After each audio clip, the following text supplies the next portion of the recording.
Welcome to waves media Telugu. Vizianagaram జిల్లా శృంగవరపుకోట నియోజకవర్గ Jamie మండల కేంద్రంలో జరిగిన ఉపాధి హామీ పరిరక్షణ యాత్రలో వైఎస్ షర్మిలారెడ్డి పాల్గొన్నారు.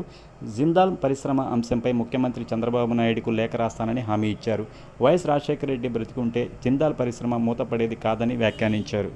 మీరు వరి అవ్వకండి, మీకు న్యాయం జరిగేంత వరకు మేము కూడా పోట్లాడతామమ్మా మీతో పాటు. మేడం రాజశేఖర రెడ్డి గారు ఉన్నప్పుడు రాష్ట్ర చైర్మన్ గారికి హృదయపూర్వక కృతజ్ఞతలు. అలాగే వేదికను అలంకరించినటువంటి పెద్దలందరికీ, అలాగే మీడియా మిత్రులందరికీ కూడా నా హృదయపూర్వక కృతజ్ఞతలు. ఇక్కడ విచ్చేసినటువంటి ప్రజలందరికీ కూడా ధన్యవాదాలు తెలియజేస్తున్నాం.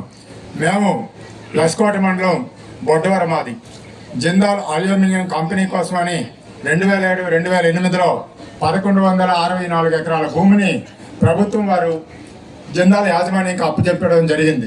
అయితే ఆనాడు మేము భూములు ఇవ్వడానికి ప్రధానమైన కారణం ఏంటంటే, మాకు ఉద్యోగాలు వస్తాయి, మా పిల్లలకి మీ భవిష్యత్తులు బాగుంటాయి, ఇక్కడ హాస్పిటల్ నిర్మిస్తారు, స్కూళ్ళు నిర్మిస్తారు, అన్ని సౌకర్యాలు కూడా మీకు ఇక్కడ ఉంటాయి, ఇక్కడ పనిచేస్తున్నటువంటి ఉద్యోగస్తులు అందరికి కూడా క్వార్టర్స్ ఇస్తారు, మీ జీవనాధారం చాలా బాగుంటుందని ఆనాడు చెప్పడం.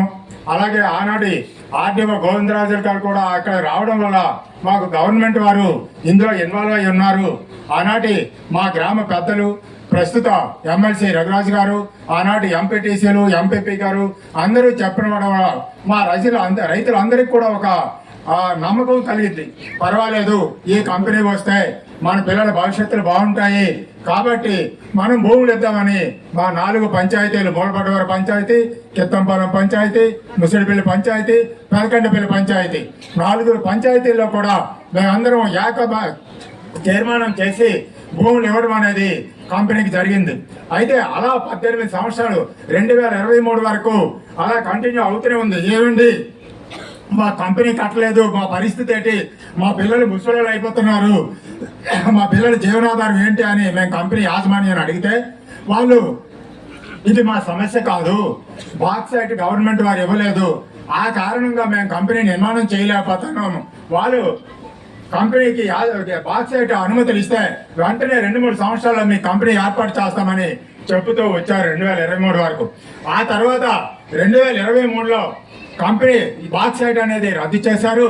కాబట్టి ఇండస్ట్రియల్ పార్క్ అనేది వస్తుంది, కాబట్టి అందులో కూడా మీకు ఉద్యోగాలు ఏర్పాటు చేస్తామని చెప్పడం, అది న్యూస్ పేపర్ ద్వారా మేము వెంటనే జరుగుతుంది తప్ప ఏనాడు కూడా యాజమాన్యం వారు వచ్చి మీకు జరిగిన ఈ సమస్య ఇలా ఉంది, బాక్సైట్ ఇవ్వని కారణంగా మేము అల్యూమినియం కంపెనీ కట్టలేకపోతున్నాము అని చెప్పిన పాపాన ఏ ఒక్కరోజు కూడా పోలేదు.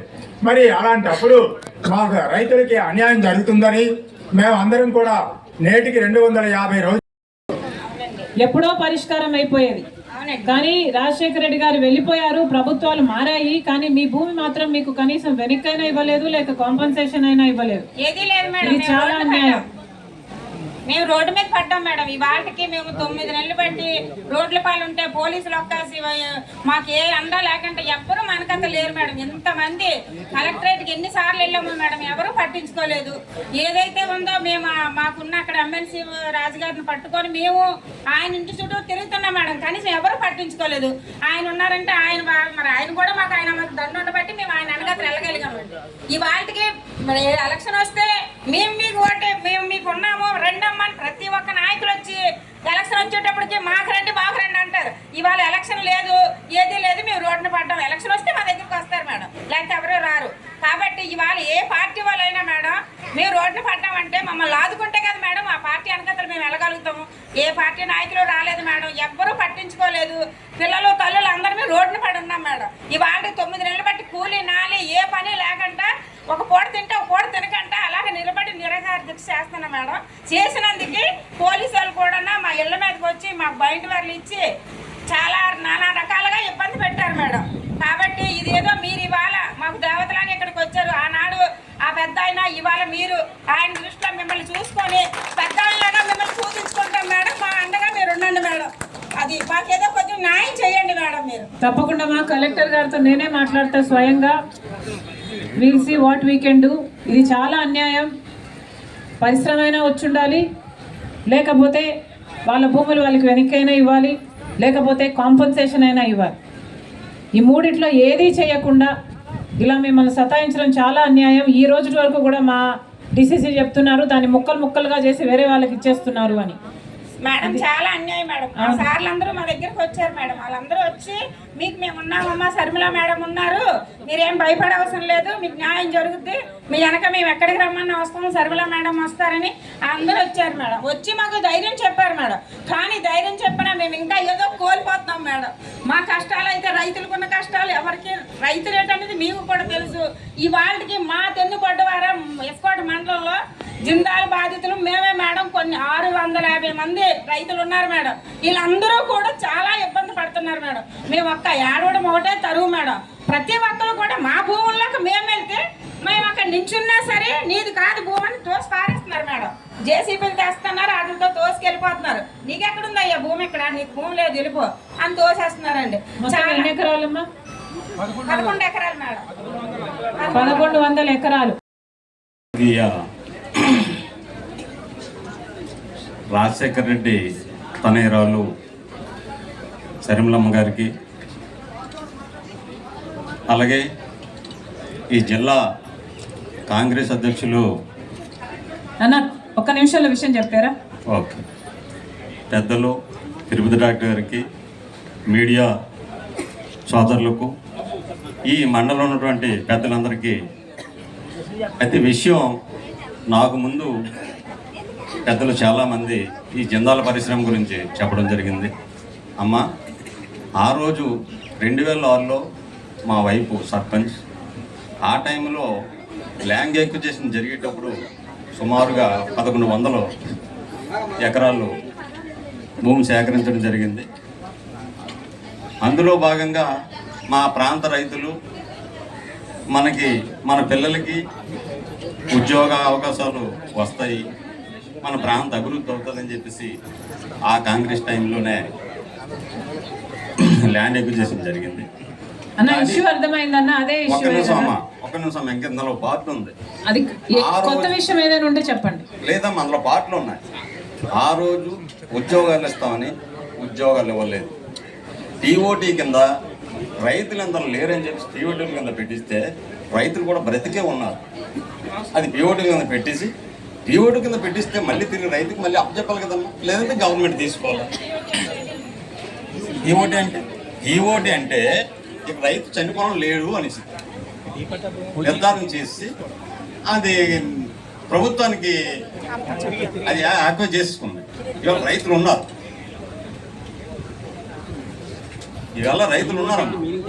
ఉన్నప్పటికీ కూడా ఈవేళ దౌర్జన్యంగా బైండ్ పెట్టి ట్రాన్స్ఫర్ ఆఫ్ ల్యాండ్స్ అంటే అసైన్డ్ ల్యాండ్స్కి ఆ చట్టం ఉపయోగిస్తున్నారు. బైండ్ పెట్టి ఇన్ని రోజుల కాడి నుంచి, అంటే ఈ రోజు ఇక్కడ మేడం మీరు వస్తున్నారని చెప్పేసి మా మండలంలో ఉన్నటువంటి రైతులు చాలామంది తమ గోడు వినిపించుకొని, ఇందులో 90% రైతులే. మా రైతుల తరపున ఈ రైతులందరికీ మా బాధను వ్యక్తపరచుకుందామని చెప్పేసి ఆ మండలం నుంచి ఈ మండలం రావడం జరిగింది.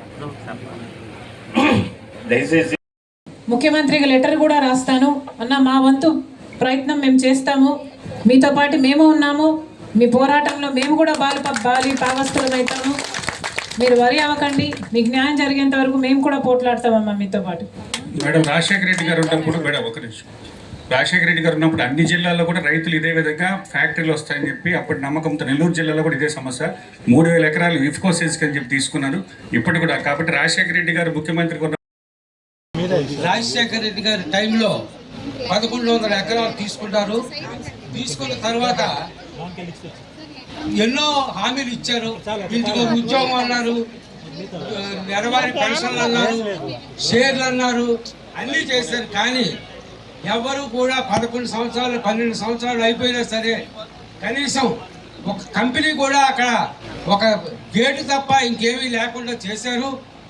ఈ రోజుని ఎన్నో కుటుంబాలు, ముఖ్యంగా ఎస్సీ ఎస్టీ ఏరియా అంతా ఇది చాలామంది ప్రెసిడెంట్లు వాళ్ళు అందరూ సుమారు సంవత్సరం బట్టి కూడా కార్యక్రమాలు, నిరసన కార్యక్రమాలు చేపడితే ప్రభుత్వం ఎందుకో చిత్తశుద్ధితో ఈ కార్యక్రమాన్ని వీళ్ళ తాలూకా బాధల్ని ఆలోచించకుండా పోలీసుల సహకారంతో అణగదొక్కుతూ కనీసం మేము మా నియోజకవర్గ కన్వీనర్ గారు, జిల్లా ప్రెసిడెంట్ గారు కాంగ్రెస్ పార్టీ తరఫున వారి తాలూకా నిరసన శిబిరం దగ్గరికి వెళ్తే మమ్మల్ని కూడా వెళ్ళలేకుండా ఆ రోజు రోడ్డు మీద అడ్డేసిన సంగతి కూడా తమకు చెప్తున్నాం.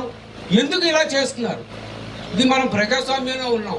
ప్రజాస్వామ్యంలో ఉన్నప్పుడు ప్రజల తాలూకా సమస్యలు వీలుంటే చేర్చాలి, లేదా దండం పెట్టి వెళ్ళిపోవాలి. అది చెయ్యరు, ఇది చెయ్యరు. ఇవాళ పరిస్థితిలో ఏమైందంటే చాలా కుటుంబాలు ఎందుకో రోడ్లు పడి అది వస్తారు. ఇంచుమించు ఎదుగో ప్రెసిడెంట్లు అందరూ ఒకసారి నిలబడండి. అమ్మగారికి మన ఏరియా నుంచి వచ్చినటువంటి వాళ్ళు జిందాల్ తాలూకా పెద్దలు అందరూ కూడా నిలబడి అమ్మగారికి ఒకసారి చెప్పుకోండి మీ బాధలు. ఎంతమంది అయినా సరే ఏ కలెక్టర్ గారి దగ్గరికి వెళ్తే గ్రీవెన్స్ లో వీళ్ళు తోసేస్తున్నారు బయటికి, లోకల్ ఎమ్మెల్యే దగ్గరికి వెళ్తే చూస్తామంటున్నారు. ఎందుకు ఇలా చేస్తున్నారు? ఓట్లు తీసుకెళ్లే వరకు ఒకలాగా, లేనప్పుడు ఏదో ఒక సమస్యని ఆపండి అని చెప్పేసి మేము మనవి చేస్తూ, మీరు ప్రత్యేకంగా దీని మీద దృష్టి పెట్టి అధికారులతో మాట్లాడి అవసరం అయితే ఆ ఏరియాలోకి తమరు ఎప్పుడో ఖాళీ చూసుకుని వస్తే మీ వెనకాతల వేలాది జనం ఉండడానికి అక్కడ రెడీగా ఉన్నాం. కాబట్టి ఎందుకంటే ఇది చెడ్డ పేరు రాజశేఖర రెడ్డి గారికి తీసుకొస్తున్నారు. ఆయన పెట్టినటువంటి పథకాన్ని ఇవాళ ఎవరు లేకుండా చేసేసి కంగారు చేస్తున్నారు. కాబట్టి తమ దృష్టిలో